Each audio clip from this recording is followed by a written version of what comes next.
Bonjour et bienvenue sur la chaîne de Madame Couder, la chaîne qui vous explique vos cours de physique de façon simple. Si vous voulez de l'aide et des outils, n'hésitez pas à aller voir en description, je vous offre des bonus.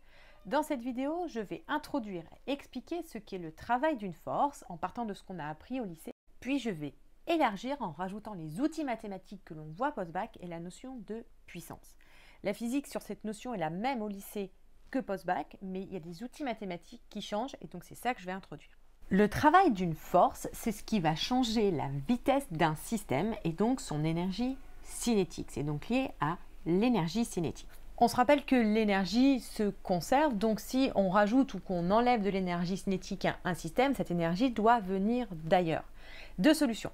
Soit elle vient du système, la force va transformer l'énergie potentielle du système en énergie cinétique. Donc l'énergie mécanique du système reste la même.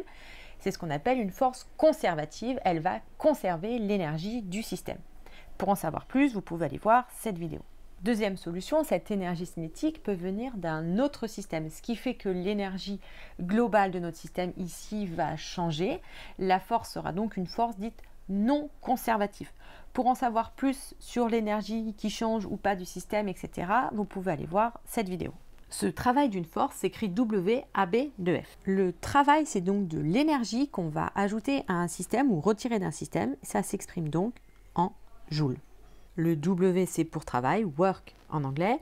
Ici, on voit bien la force qui travaille et AB, c'est pour le trajet. En effet, le travail d'une force sur un système va dépendre du trajet que ce système va parcourir. Et ça se comprend aisément. Si je regarde le travail que fournit cette locomotive au wagon, eh bien, elle va fournir 2 fois plus d'énergie pour faire 100 km que pour faire 200 km. Donc, on voit bien que l'énergie qu'on va fournir, le travail qu'on va fournir, va dépendre de la distance parcourue et donc du trajet. Au lycée, on n'avait étudié que des cas particuliers où la force était constante et AB était un trajet rectiligne. Que se passe-t-il dans ce cas-là? Le travail de la force F entre A et B, c'est F scalaire le vecteur AB. Physiquement, ça veut dire que l'énergie cinétique qu'on va transférer au système va dépendre de l'orientation de la force par rapport au trajet. Pour donner encore plus de sens physique à cette notion de travail, on peut aller un petit peu plus loin. Je reprends l'expression du travail, F scalaire AB, et je divise à gauche et à droite par delta T, une durée. Ici, un travail sur une durée, c'est donc un transfert d'énergie sur une durée. Si vous vous rappelez de vos cours et de cette vidéo-là, vous voyez que c'est une puissance. Donc ici, on a la puissance de la force. À droite, on voit que le vecteur position divisé par une durée, c'est la vitesse du système. On obtient donc cette expression-là de la puissance de la force, qui est en fait la force scalaire la vitesse. L'avantage de cette expression-là, c'est qu'elle est valable tout le temps, y compris pour des forces qui ne sont pas constantes et y compris pour des trajectoires qui ne sont pas rectilignes. C'est donc cette expression-là qu'on va introduire post-bac. Si vous vous rappelez bien, au lycée, on s'était arrêté au cas où F est constant et la trajectoire est rectiligne. Ici, post-bac, on va s'intéresser à n'importe quelle trajectoire. Et donc, on va faire la même chose que ce qu'on fait tout le temps quand on a une trajectoire générale, c'est-à-dire qui peut être par exemple courbe comme ceci, c'est qu'on va prendre des petits morceaux.